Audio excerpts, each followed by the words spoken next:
Hello everyone, good evening to all of you, my dear friends। आपने पिछले class में देखा होगा वेक्टर का कुछ कंसेप्ट हम लोग देखे थे, जिसमें वेक्टर का डेफिनेशन देखे थे और वेक्टर का टाइप्स ऑफ वेक्टर देखे थे। उसके बाद हम लोग नेक्स्ट टर्म जो देखे थे रिप्रेजेंटेशन ऑफ वेक्टर, वेक्टर को हम लोग किस तरह से रिप्रेजेंट करते हैं, उस सभी टर्म को क्या कहते हैं हम लोग डिस्कस किए थे। आज के क्लास में आप जो देखेंगे दो वेक्टर को हम लोग ऐड कैसे करेंगे, how to add two vector. दो वेक्टर को हम लोग ऐड कैसे करेंगे उस चीज को क्या करेंगे आज डिस्कस करने वाले हैं। तो डिफरेंट डिफरेंट मेथड से हम लोग क्या करते हैं, जो आप जनरली पढ़ेंगे तीन मेथड पढ़ेंगे वेक्टर एडिशन का। सभी का मीनिंग लगभग सेम है, लेकिन सभी का अपना अपना डिफाइन करने का बेसिस है। जिसमें फर्स्ट क्या होगा, tail to head rule, vector addition of tail to head. जिसमें क्या करेंगे हेड टू टेल, एक तो मेथड ये हो गया। सेकेंड मेथड आप देखेंगे vector law of triangles law of vector addition, triangles law of vector addition. उसके बाद parallelogram law of vector addition. ये तीन मेथड को हम लोग डिस्कस करेंगे, जिसमें आप पहला मेथड देख रहे होंगे। पहला मेथड यदि आप देखें tail to head addition, tail to head addition, addition भी आप लिख सकते हैं आप यदि देना चाहे तो।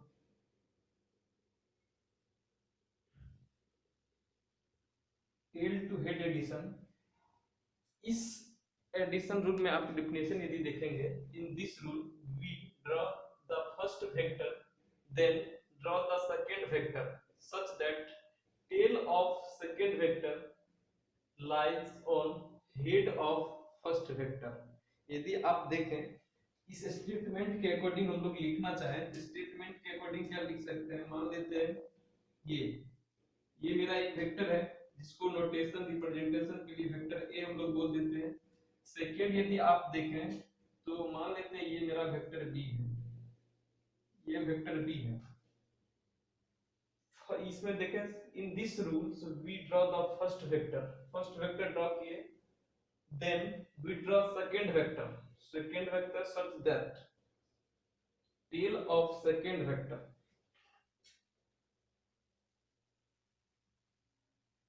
Vector A addition. ये इसको हम लोग डायग्रामेटिकल किस तरह से रिप्रेजेंट करेंगे, उस चीज को क्या कर रहे हैं हम लोग डायग्रामेटिकल रिप्रेजेंट कर रहे हैं। ये दोनों वेक्टर है, इसको ऐड कैसे करना है उसी को। टेल ऑफ सेकंड वेक्टर, दोस्तों आप पिछला क्लास यदि देखे होंगे तो आप, मैंने बताया था इसको टेल बोलते हैं, इस एरो जो लगा हुआ था इसको हम लोग क्या बोलते हैं, हेड बोलते हैं, इसको हेड बोलते हैं। और टेल हेड के बीच का जो लेंथ होता है उस लेंथ को हम लोग क्या बोलते हैं, मैग्नीट्यूड ऑफ वेक्टर। तो इसमें हम लोग यदि देखें सेकेंड वेक्टर का टेल जो होता है फर्स्ट वेक्टर के हेड पे होता है, तो कुछ ऐसा बन जाएगा, tail of second vector lies on head of first vector. First vector का हेड ये हो जाएगा, सेकेंड वेक्टर का टेल ये हो जाएगा, इस पे लाई करता है। Then line joining tail of first vector, tail of first vector ये हो जाएगा, and head of second vector, head of second vector क्या हो जाएगा, ये हो जाएगा। इस वेक्टर का यदि आप देखें तो बी है, जिसको हम लोग इसको क्या बोलते हैं, फर्स्ट वेक्टर,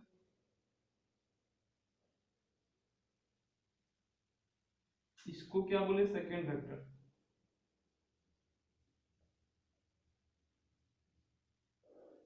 इस तरह से यदि आप लिखें तो ये हो जाएगा फर्स्ट वेक्टर का टेल और सेकेंड वेक्टर का हेड।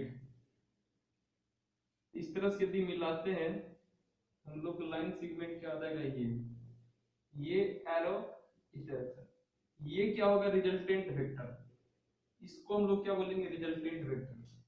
दोस्तों आप यदि ऐड करते हैं फर्स्ट वेक्टर, इस तरह से हम लोग क्या लिख सकते हैं, resultant vector R, R equals to क्या आ जाएगा, vector A plus vector B. ये हेड टू टेल एडिशन या tail to head addition rule को इस तरह से हम लोग क्या कर सकते हैं, डायग्रामेटिकली रिप्रेजेंट कर सकते हैं। यदि दूसरा आप एग्जांपल देखें, इसे जरूर नोट कर ले। यदि दूसरा आप एग्जांपल देखना चाहोगे तो सेम क्या करेंगे, इसी में यदि ये इसको मिटा रहे हैं, इसी में यदि एक वेक्टर क्या होता, सी होता, थर्ड वेक्टर होता सी, मान लेते हैं सी वेक्टर क्या है, सी कुछ ऐसे है, ये वेक्टर सी है, सी वेक्टर को यदि हम लोग को अब क्या करना, फर्स्ट वेक्टर तो ये हो गया, फर्स्ट वेक्टर को फर्स्ट वेक्टर का टेल हेड इस तरह से रिप्रेजेंट कर दिए, सेकेंड वेक्टर का टेल क्या होगा, फर्स्ट वेक्टर के हेड पे होगा, तब फर्स्ट वेक्टर का हेड और लास्ट वेक्टर का हेड का मिलाने वाला लाइन सेगमेंट जो होगा वो मेरा रिजल्टेंट वेक्टर होगा। इसमें यदि आप देखें तो ये फर्स्ट लास्ट वेक्टर यदि सी, ये वेक्टर को हम लोग सी बोले, आप इसे ध्यान से देखेंगे तो जिस तरह से यहाँ पे वेक्टर रिप्रेजेंटेड था, सेम उसी टाइप से हम लोग क्या कर रहे हैं, यहाँ पे भी रिप्रेजेंट कर रहे हैं, इसका डायरेक्शन चेंज नहीं कर रहे हैं, डायरेक्शन जैसे इस डायरेक्शन में है, इसको हम लोग क्या कर सकते हैं, डाउनवर्ड नहीं कर सकते, अपवर्ड नहीं कर सकते, बैकवर्ड नहीं कर सकते। यदि आप बैकवर्ड ये डायरेक्शन इसका चेंज करते हैं तो ये वेक्टर चेंज कर जाएगा, क्योंकि वेक्टर डायरेक्शन पर डिपेंड करता है। इसलिए आप क्या करें, डायरेक्शन नहीं चेंज कर सकते हैं, डायरेक्शन नहीं चेंज कर सकते हैं, क्या कर सकते हैं, उसके आगे उसकी डायरेक्शन में हम लोग क्या कर सकते हैं, उसको डिस्प्लेस कर सकते हैं। उसकी डायरेक्शन में डिस्प्लेस करने का मतलब क्या हो गया, यदि इस पॉइंट पर ये वेक्टर रखा हुआ है, इस जगह से इसको हम लोग डिस्प्लेस करके यहाँ पे ले जा सकते हैं, ये वेक्टर यदि इस यहाँ पे रखा हुआ है, इसको डिस्प्लेस करके यहाँ ले जा सकते हैं, तो मतलब उसके डायरेक्शन में हम लोग, डायरेक्शन चेंज नहीं होना चाहिए, डायरेक्शन क्या करेगा, डायरेक्शन उसका जो है वही रहेगा, डायरेक्शन चेंज करते हैं तो वेक्टर चेंज हो जाएगा। इस तरह से क्या हो जाएगा, लास्ट वेक्टर ये होगा। अब रिजल्टेंट हम लोग को यदि निकालना हो तो आप क्या कर सकते हैं, रिजल्टेंट निकालने के लिए इस वेक्टर का टेल और लास्ट वेक्टर का क्या, हेड, तो ये हो जाएगा। आप यदि इसको लाइन से मिला दें, ये टेढ़ा थोड़ा सा टेढ़ा दिख रहा है, बट टेढ़ा होगा नहीं, एकदम स्ट्रेट रहेगा, ये करेगा एरो। इसमें यदि रिजल्टेंट लिखे तो रिजल्टेंट वेक्टर क्या हो जाएगा, रिजल्टेंट वेक्टर हो जाएगा vector A plus vector B plus vector C, तो ये हो गया तीन वेक्टर का एडिशन। ये अभी हम लोग क्या कर रहे हैं, वेक्टर के टर्म में लिख रहे हैं। यदि मैग्नीट्यूड निकालना हो, आर का मैग्नीट्यूड निकालना हो, इसको हम लोग रिप्रेजेंटेड कैसे करेंगे, आर, इस पे मॉड लगा देंगे, इसको हम लोग मैग्नीट्यूड पढ़ेंगे,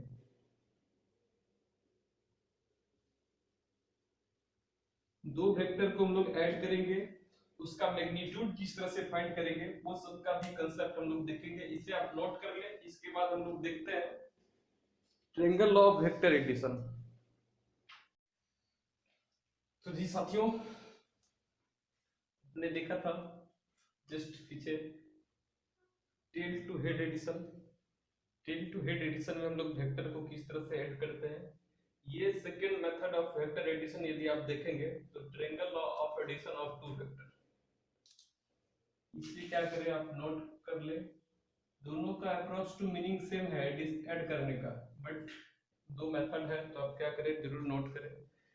triangle law of addition of two vector में यदि आप देखेंगे तो डिफिनेशन बोलता है, if two consecutive side of a triangle represented two vector in same order, then third side of triangle gives resultant of those two vectors in reverse order. This is called triangle law of addition of two vector. यदि इसे हमें diagrammatical represent करना चाहे, मान लेते हैं मेरा vector ये, जिस तरह से मैंने जस्ट पीछे वाला देखा, वेक्टर ए इस तरह से भी बोल सकते हैं, या पॉइंट ए ये है, बी ये है, इसको हम लोग क्या बोल सकते हैं, ए बी, इस तरह से भी आप रिप्रेजेंट कर सकते हैं। इस तरह यदि बी वेक्टर देखें तो बी ये है, इसको बी बोल दो,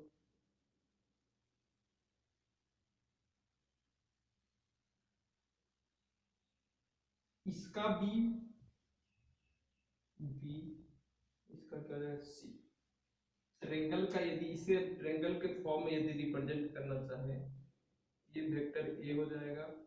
सेकेंड वेक्टर यदि देखें तो दो साइड रिप्रेजेंट करेगा वेक्टर को, तो दो साइड को रिप्रेजेंट करने के लिए क्या कर सकते हैं हम लोग, इसको आप वेक्टर ए भी बोलते हैं, या ये पॉइंट ए था, बी ये था, सी ये था, इस चीज को हम लोग वेक्टर के फॉर्म में क्या लिख सकते हैं, वेक्टर ए बी, ये भी लिख सकते हैं। जिस तरह से मैंने आपको बताया होगा single letter method representation of vector में, आप यदि पिछले वीडियो नहीं देखे हैं तो जरूर देख लें, क्योंकि उसमें मैंने बताया था how to represent a vector. तो वेक्टर को रिप्रेजेंट करने का हम लोग तीन मेथड देखे थे।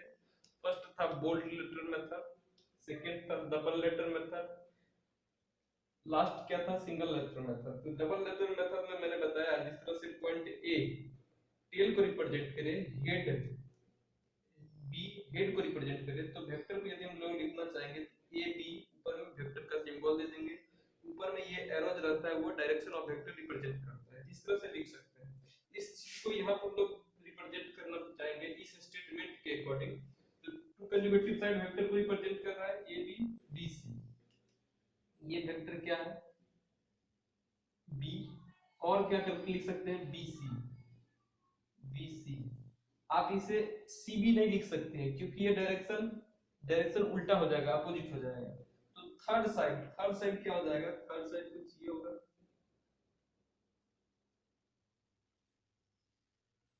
थर्ड साइड ये हो जाएगा, थर्ड साइड ये क्या रिप्रेजेंट करेगा, ये रिजल्टेंट वेक्टर रिप्रेजेंट करेगा।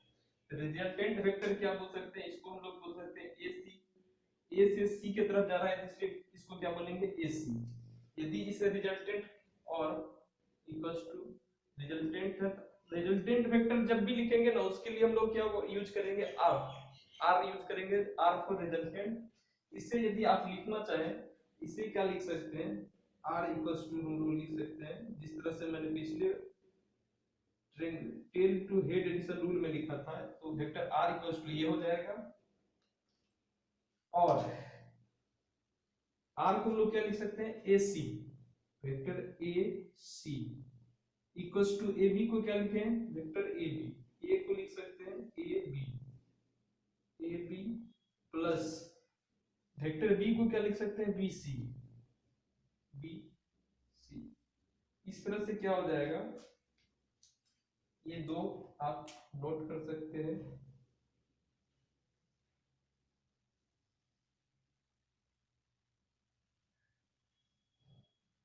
जरूर नोट करें।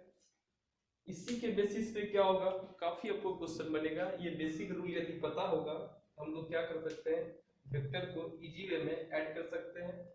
यदि ऐड कर लेंगे तो उसे सब्ट्रैक्ट भी कर सकते हैं, मल्टीप्लाई भी कर सकते हैं, डिवाइड भी कर सकते हैं। आप क्या करें, जरूर इसे देखें और नोट भी करें, क्योंकि वेक्टर यदि वेक्टर का कांसेप्ट आपका मैंने पिछले वीडियो में भी बोला था, फिर से रिपीट कर रहा हूँ। रिपीट इसलिए कर रहे हैं कि जो चीज इंपॉर्टेंट होगा उस पे रिपीटेशन जरूर होगा। आप ध्यान देते रहें, यदि आप रिपीट लोग जो भी वर्ड हो रहा हो तो आप क्या करें उस वर्ड को काफी अच्छे तरह से स्टडी कर लें, वो आगे आपको बहुत जरूरत पड़ेगा। फिर से रिपीट कर दे रहे हैं, एक वर्ड आपको डिफरेंशिएशन मैंने वर्ड यूज किया था, डिफरेंशिएशन इंटीग्रेशन नहीं पढ़ाए हैं, इंटीग्रल पार्ट भी पढ़ाएंगे। Differentiation integration that means calculus, calculus का ये दोनों पार्ट है। आप कैलकुलस पढ़ लें, वेक्टर पढ़ लें और रिजोल्यूशन ऑफ वेक्टर, तीन चीज यदि आप पढ़ लेते हैं तो आपको फिजिक्स में कभी प्रॉब्लम नहीं होने वाला। बाद बाकी तो मैथमेटिक्स के लिए तो आपको कुछ ना कुछ पढ़ते रहना पड़ेगा। इसे नोट जरूर करें।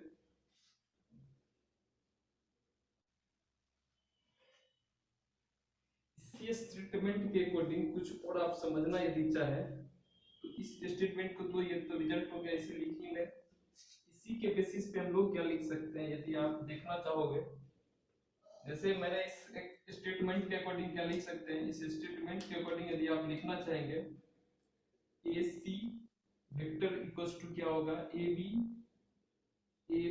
Plus B C, A B plus B C, ये हो जाएगा। यदि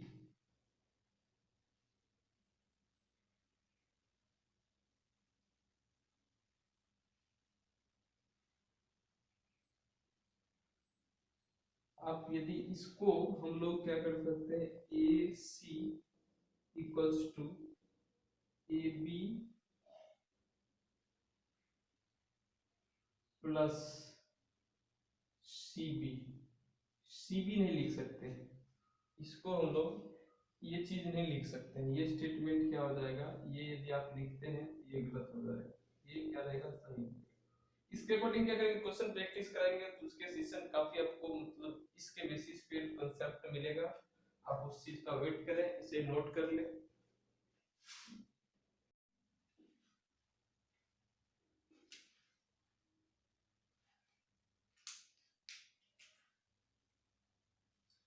तो आप ये देखें तो थर्ड लॉ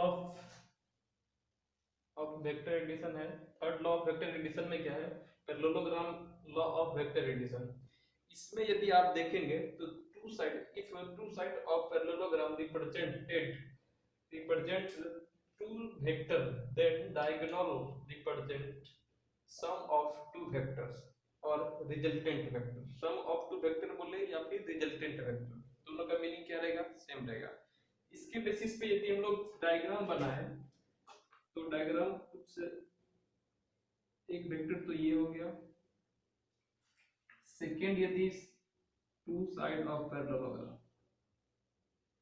ये हो जाएगा कुछ।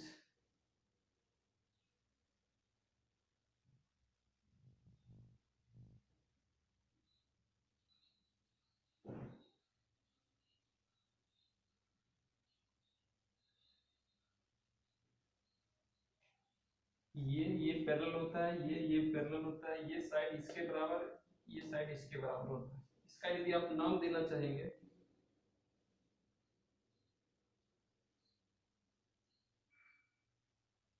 ए बी सी डी, इस वेक्टर को ए बोलते हैं, इसको बी बोल देते हैं, इसको सी, इसको डी। ये क्या देगा, ये देगा रिजल्टेंट आर। आप देखें तो बीच से जो डायगोनल होगा, ये डायगोनल क्या देगा, रिजल्टेंट वेक्टर। डायगोनल यदि रिजल्टेंट देगा तो इसके लिए हम लोग क्या लिख सकते हैं, यदि फर्स्ट में लिखना चाहोगे तो इसके बेसिस पे हम लोग लिखते हैं ये वेक्टर इक्वल होगा, ये वेक्टर इक्वल होगा। वेक्टर इक्वल इसलिए होगा कि ये लेंथ के इक्वल होता है, इसका डायरेक्शन भी इस डायरेक्शन में है, इसका डायरेक्शन भी इधर है, दोनों पैरेलल है, दोनों का डायरेक्शन भी सेम है, मैग्नीट्यूड भी सेम है, ये वेक्टर इसके इक्वल होगा। इसमें यदि आप देखें इसका भी डायरेक्शन इस डायरेक्शन में है, इसका भी डायरेक्शन ये होता है, दोनों पैरेलल होता है, दोनों पैरेलल होगा तो डायरेक्शन ऑब्वियसली सेम हो जाएगा। इसका मैग्नीट्यूड इसके मैग्नीट्यूड का इक्वल होगा, दोनों के यदि मैग्नीट्यूड, हम लोग को पता है इक्वल वेक्टर का डेफिनेशन आपने देखा होगा पिछले वीडियो में, उसमें बताया था if two vector are said to be equal vector when magnitude and direction both are same. दो वेक्टर के मैग्नीट्यूड और डायरेक्शन सेम होंगे तो उसे हम लोग क्या बोल सकते हैं, इक्वल वेक्टर। इसके अकॉर्डिंग यदि हम लोग लिखना चाहे तो लिख सकते हैं A B, vector A B equals to D C, D C equals to क्या आ जाएगा, वेक्टर ए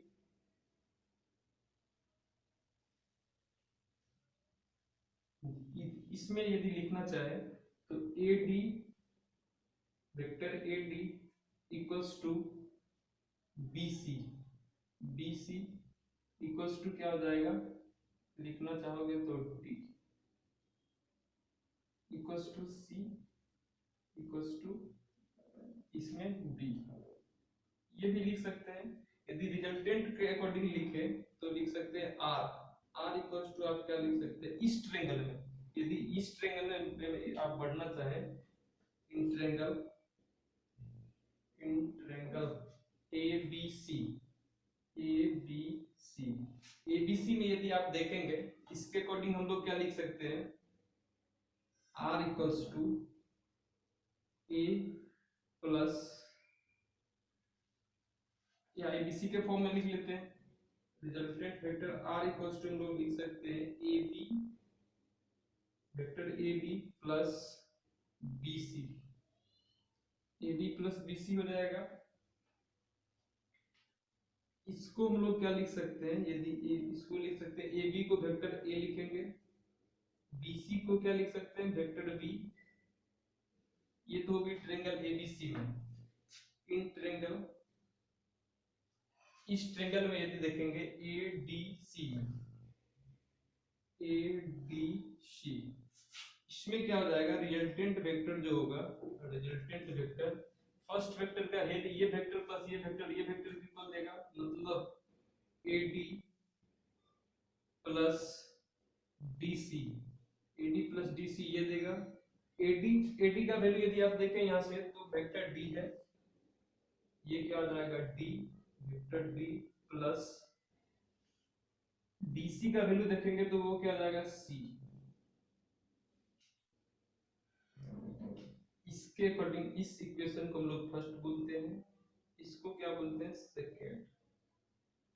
दोनों में लेफ्ट साइड देखेंगे LHS देखेंगे तो यहाँ भी R वेक्टर है, इस जगह भी R वेक्टर है,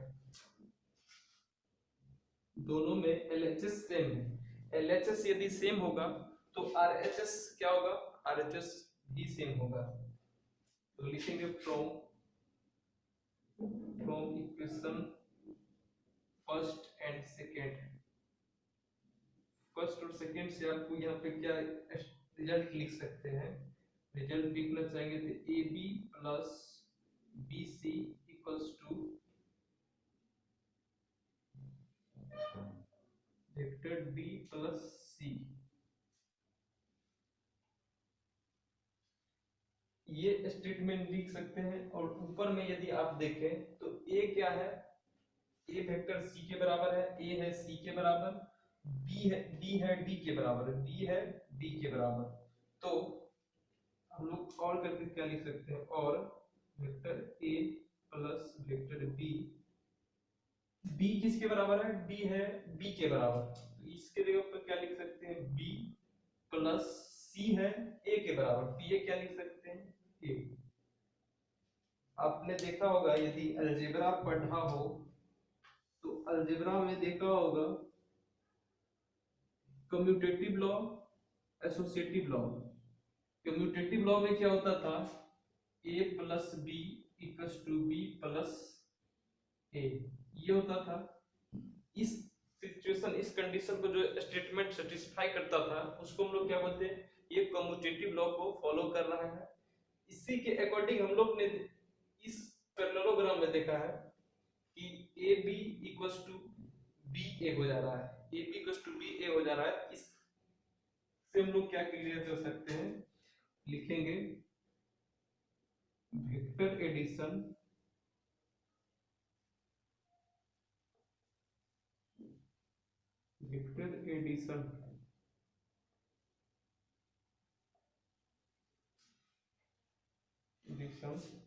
फॉलो कम्यूटेटिव लॉ।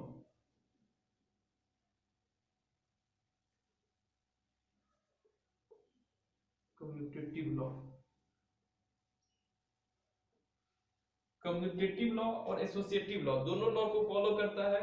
एसोसिएटिव वाला एग्जांपल हम लोग देखेंगे नेक्स्ट वीडियो में। इससे क्या करें, इस स्टेटमेंट से आप क्या कर सकते हैं, ये क्लियर हो जा रहा है कि vector law of addition, associative law, commutative law दोनों को क्या करता है, सेटिस्फाई करता है।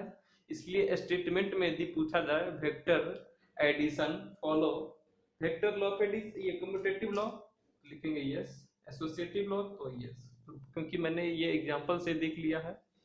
यदि आपको ये टॉपिक अच्छा लगा हो तो लाइक करें, सब्सक्राइब करें, शेयर करें और दोस्तों को भी जरूर बोलें जुड़ने के लिए, क्योंकि इसी तरह से सभी वीडियो का सेशन टाइम टू टाइम आपको अपडेट मिलता रहेगा। थैंक यू सो मच, मिलते हैं नेक्स्ट क्लास में एडिशन ऑफ वेक्टर का नेक्स्ट पार्ट लेके।